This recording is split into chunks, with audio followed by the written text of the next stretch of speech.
Well, hi, everybody. This is Catherine Boyle from Key Ministry. Welcome to Key Ministry, the podcast. I am joined today by a guest, and if you listen to our podcast regularly, you know how much of a treat that is. So today I'm here to introduce Dr. Chris Hulshof. He is a professor at Liberty University, and I'm not going to give away all the goodies about Chris, but Chris, just welcome today to Key Ministry, the podcast. Thank you for having me. It is great to be back. I think I've been on at least one other time, and so it's great to be back. Wonderful, wonderful. Well, so I did mention that you are a professor at Liberty. So just tell the audience a little bit about who you are as an individual and your professional life too. Okay, yeah, I teach at Liberty University. I'm also I'm also the program director. There's the word, program director for disability ministries within the Christian Leadership and Church Ministry Department here at Liberty University. So that means if it usually involves disability ministries within the School of Divinity here, I'm the one who is talking about it or addressing it or championing it around campus. That means I also teach classes related to it. I teach a theology of suffering and disability, disability ministry through the generations. I'm also involved in the oversight of a online cognate that's available for people who are interested in taking a degree that has an emphasis on disability ministries. So I do that. I teach other classes in Bible and theology as well. But I really enjoy the time that I get to spend with students who are interested in disability ministry and see the reality and the need of ministering not only within the church but outside of the church. I talk about it in terms of ministry, but also in terms of advocacy. The number of students who I have who aren't church ministry majors, and the program's really set up in such a way that those who are interested in advocacy would find that it fits their needs as well. So that's who I am as far as what I do here at Liberty. I'm also a dad of a kid who has special needs. I was born with infantile epilepsy, and so I know what it's like to navigate disability as a dad and to kind of steer the ship when it comes to family and church and education, to be involved in that as it relates to an individual as a disability. Yeah, and yeah, no surprise, the people who are doing really creative and fabulous work in this arena are typically parents or an individual who has a challenge of some kind. So we're super excited that Liberty is taken kind of a bold step of really formalizing the education process to help future ministry leaders really be able to come alongside individuals and families with disabilities and also help individuals and families find their role in using their own spiritual gifts to glorify God and really support the whole body of Christ. So well, the reason I have Chris on today is because Chris is going to be one of the speakers at our first Mental Health in the Church conference. So tell us a little bit about why you were interested in speaking at this conference. Yeah, so this is a couple years ago. I read the book was Spurgeon's Sorrows. And the book it highlights one incident in happened early in Spurgeon's ministry that really impacted the rest of his ministry, and it dealt with some of the mental health issues and struggles that Spurgeon had. And I thought, man, I've never heard this about him. Right. Like, I'm familiar with Spurgeon as a preacher. I'm familiar with his writings. Why is it that this isn't talked about? And I remember, finishing that book thinking, man, we just don't talk about this a whole lot within the church. This seems to be one of those things that's like, it might be there, it might not be there. So I became interested just with the topic of mental health in the church. How's that being addressed? Is it being addressed? Is it a discussion? And I've come to realize it's not a discussion that we have a whole lot of. Right. And so there was that. I think, even with my work with students, sitting down in one-on-one conversations with students, it is clear that this is something that needs to be talked about within ministry focus, and it's just not often talked about. So that's kind of one of the ways that mental health and church became something I had an interest in.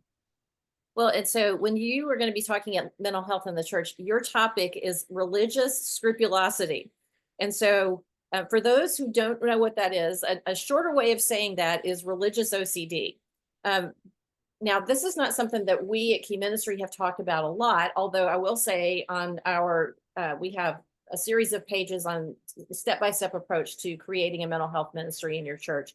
And on one of those pages, we have a presentation from a gentleman who is, I think he's at the medical school of Harvard, and he's done presentations and work on religious scrupulosity. But for the listeners, tell us, in simple terms, what religious scrupulosity actually is. Because I think probably a lot of people have seen it, but they don't realize what the name is for what they're seeing. Yeah, so I guess the way it's often quickly described as religious OCD. And so usually what happens is when we think of OCD, we think of something like, I'm afraid of germs. I've got this germ phobia, and so every time I touch a doorknob, I have to squirt some sanitizer on my hands. And so there's the obsession and the compulsion together. And so when you think of religious OCD, you think, well, I don't understand how those two things fit together. Well, what it usually has to do, it's kind of two things. One is sort of the obsession with sin in my life, and then the compulsion to somehow make sure that my conscience is clear. Right. And so that's one of the reasons why long before psychologists got involved with this, if you read some early church literature on it, oftentimes the way it was described, and I love the way it was described earlier, was described as having a tender conscience.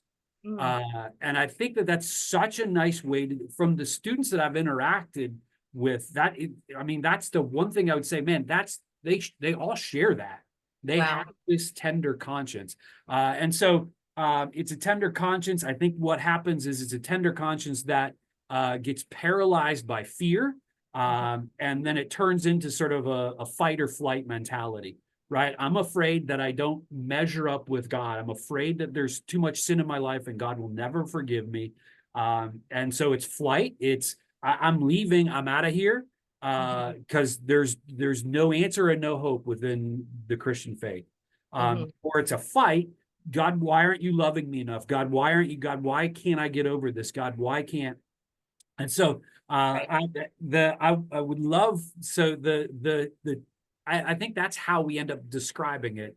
At least that's how I've come to describe it. It is a tender conscience. I think that's a much better way of talking about it than maybe the way it gets talked about from counseling or psychology circles. That hits where I think a lot of where I've seen it as a tender conscience. And then it was a former student of mine who said, it is a paralyzing fear that turns into fight or flight. And I think when you put those things together, it is this tender conscience that's got this paralyzing fear. I don't measure up to God. He expects more of me. He's disappointed in me. I will always, if he could pick again, he wouldn't pick me. And because I screw this up all the time, and he's got to be disappointed in me. And so one of two things happens. It's either fight. All right, God, we're going to fight this out until this gets solved, or it's flight. There is no answer. There is no hope here. This is just frustration. And for all intents and purposes, I'm kind of done. Yeah, and God's answer is typically, or maybe not typically, but in many situations, it's the unknown answer C that we don't see. We think there's an A or a B, but this is one of those that may be a C. And I personally have seen this. I used to speak for a women's organization like 15 to 20 years ago, and you would see people who would make a decision for Christ every single meeting. Yeah. And I remember a woman approaching Tom about her, I think it was her granddaughter, who was basically doing the same kind of thing at her church. She was so afraid that she was not actually saved or really savable, was Yeah. kind of what it was getting to as well. And then, I mean, I've known an individual through my church that really struggled with this as well and sought counseling from our pastor. And after a few times, the pastor recognized that it was a little deeper problem going on. It wasn't, it wasn't a sin issue. It was really, something that could, a good therapist would really benefit that person. So, Yeah, it often becomes known as the doubting disease, mm, is how it's sometimes labeled as well. And I've seen that, that like you said, you see it show up in continue to make these decisions for Christ, these professions of faith, and continue to walk the aisle. Why? Because it didn't take last time. I'm sure it didn't. And so I right, want to make sure it takes this time. right, right. Well, so other than the tender conscience, anything else that you've noticed in people who, just kind of common character traits or characteristics of people who struggle like this? I think the one thing that from I always talk when I talk with students about it or others about it, I'm an ordained pastor, so I can talk about it in terms of soul care, Mhm. and in terms of in those kind of terms. But I can't talk about it. I'm not a psychologist. I'm not a counselor. Right, And so I right. can't talk about it in terms of those. And so what I've found is that students who seem to have a better handle on it, especially within their own life, are ones who are actually seeing a Christian counselor who can address who can address human behavior from a proper biblical and theological standpoint. Mhm. I've seen that be sort of a common um, a common denominator with those uh, who who struggle with it and are maybe better at handling it than others. Mhm. So, I mean, you've had lots of interactions with students, in your university roles, but other, pastoral kinds of roles as well. So, have you seen the body of Christ be supportive of individuals with this kind of struggle? And like, what are some of the positive things that you've seen, or, what has not been supportive that you've seen? Yeah, I would say that some of it is just in familiarity, right? When you introduced it, you said some of you probably don't know what this is, and that's the reality. Hmm. So some of the things I've seen done well is just people getting familiar with it. Uh, Hmm. I don't know what that is, but let me familiarize myself with it. So I think that's one of the ways in which I've seen it addressed well. I think some of it is speaking to the subject in terms of recognizing that it is a tender conscience, right? I think when it's not handled well, it turns into a lot of things like mental health. Well, you should be over this by now. You should be Right, better by now. You should right, be right. right, Like there's some switch that you can just quickly switch, and right, then and this like because it is because religious OCD is a subset of OCD. It's not.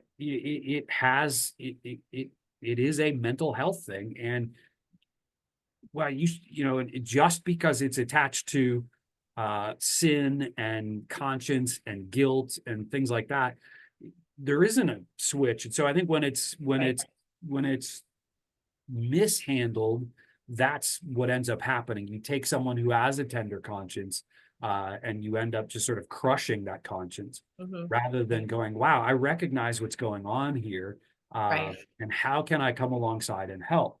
One of the things that I've got a couple former students that we have an ongoing text message that's the class after class because they've graduated. And what I've realized is that I need my conversations with them as much as they need my conversation. They need me in that conversation with them, right? There are parts I think of my story that resonate with people who have religious scrupulosity, and I think that's one of the reasons why students have always felt free to come up and say, "Hey, have you ever heard of religious OCD. Have you ever heard of this? And so what I've learned is that in having this continuing ongoing conversation through text message with a couple of these students, that man, I need to hear from them. And I need to hear to just because their tender conscience is something that that I need. But they also need me to be able to kind of speak through to answer questions that so I think there's there's definitely that in this area. I think the other thing I would say is would be kind of a spotlight focus. Where's the spotlight? I think what happens oftentimes in this situation is that the spotlight becomes on me and my performance rather than Christ and his performance on my behalf. And as long as there's this interest, as long as introspection becomes sort of where we are, then we always will lose sight of Christ crucified for me. The way I always express it to my students is something like this. You cannot have one eye on the cross and one eye on yourself. Eventually, both eyes will go to yourself, and you won't be looking at the cross. And at that point, you're almost always undone because because Satan will, hey, do you remember when you did? Hey, remember that time when? And if he can get you to think about 2 or 3 ways in which you've blown it over the last week, you will then remind yourself of another dozen, 20, 30, and then you'll be undone. Right. And so I think one of the ways in which the church supports properly and supports well is just a continuing reminder of Christ crucified for me. Yeah, I love the concept of like having just kind of this ongoing conversation with people who may be having those kind of challenges. I mean, that's, one of the things that we've talked about over the years is like, how do you come alongside and support people? What does that look like? Does it mean that I have to go visit them at their house every single day? No, absolutely not. But having just kind of an ongoing conversation, just in the normal rhythm and flow of life about that doesn't shy away from things that are challenging, but that helps, it's the iron sharpening iron principle. You're being sharpened by them. You're developing more wisdom and insight for others who have these kind of challenges, but they are also benefiting from being able to have someone that they can trust in having that kind of conversation. So I think that's really a great picture for ministry leaders who are listening. Yeah, and I think what happens is it is super easy within the ministry to become jaded. Right. It's just to have sort of the just, and what happens is one of the ways that I benefit from having individuals in my life who have this tender conscience is they remind me of what it's like to live in a relationship with Jesus Christ, to have a relationship with Jesus Christ that isn't weighted down by some of the things that can easily jade you in ministry, right? And so you end up seeing, and I don't want to describe it in a sense of saying where you go, man, I wish that there are ways that as you grow in the faith, your conscience isn't as tender as it once was, right? Right. Where if you're honest, some things that bothered you in year 2 or 3 of the faith no longer bother you in year 10 or 20 or 30. Right. And for students, for individuals who suffer from having or have this tender conscience, they always seem to pull me back to like, wow, how did I let that slide? How did that become something that doesn't bother me anymore? Because it kind of should. Right. And so one of the ways in which I benefit from having this continual conversation is that, it reminds me of, man, how did I should be bothered by that, but why am I not? And so I think that I'm better for having this continued text message, and sometimes, it might be a month where I haven't heard anything from them. And sometimes it's every day where I've heard some stuff from them, but it's, look, hey, I'm in your corner. And I'm with you. And if I hear from you once a month, that's great. If I hear from you once a week, that's great. If I hear from you every day, that's great. If I hear from you every 6 months, that's great. But I want you to know that I'm in your corner on this, and I need you here as much as you think that you need me, I need you here too. Mhm. Well, that is a huge, I think, just really insightful tip that you just offered. But if you could offer a couple more tips to ministry leaders who, may today be encountering somebody who appears to struggle with religious OCD, what other kinds of tips would you offer? The first thing I would, that I would, and probably just serve as a reminder, one of the things that is easy to forget when you're talking to someone who has religious OCD, who has religious scrupulosity, is that what they really want is a healthy relationship with Jesus Christ. Mm-hmm. That's the thing that they want most in life. And that's the thing that every believer wants. They want a Right. healthy relationship with Jesus Christ. But the challenge is there's so much static in their head. They're in their head all the time talking to themselves. One writer, it's cognitive, he calls it an area of ceaseless cognition. Mm-hmm. And I think that's exactly what it is that there's just this ceaseless, like they cannot get out of their own head. Mm-hmm. And so they want to have this healthy relationship with Jesus Christ. That's what they're after. And they just struggle with that. And so I think part of it is, recognizing when they say, hey, can you help? What is behind this is that they desperately want a healthy relationship with Jesus Christ. And so approach it like that. This is what Right. I want. I want a healthy relationship with Jesus Christ. The second thing I would say is the value, is the recognition of the cross. I think a lot of times it is super easy for us to celebrate Easter Sunday, and we ought to. Right. We forget Good Friday. Right. Right. And we lose sight of the cross and Christ crucified for me. And when we lose sight of Christ crucified for me, then it almost always ends up, well, am I good enough? Am I performing well enough? Am I what's my motivation? And so it always becomes, as I said earlier, the spotlight becomes about me. The Mm-hmm. spotlight isn't on the cross of Christ crucified for me, and the it is finished of Right. Jesus Christ. And as long as we lose sight of that, then it becomes, well, I guess I've got to do this. I guess I've got to accomplish this. And so I think, the second thing I'd say is, the emphasis or the focus on Christ crucified for me, that Christ has accomplished this and Christ has completed this. And then the third thing I would say is, and it's something we've talked about a lot, is recognize the value of a tender conscience. Mm-hmm. That's where they're coming from. They have a tender conscience. They want a healthy relationship with Jesus Christ. And what's probably they've lost sight of is Christ crucified for me. And somehow that focus has become internal. The spotlight has become on me rather than on what Christ has done.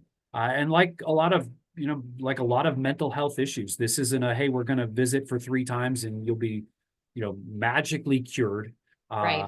And so, or, you should be over this by now. You should be better than this by now. It's none of those things. Right.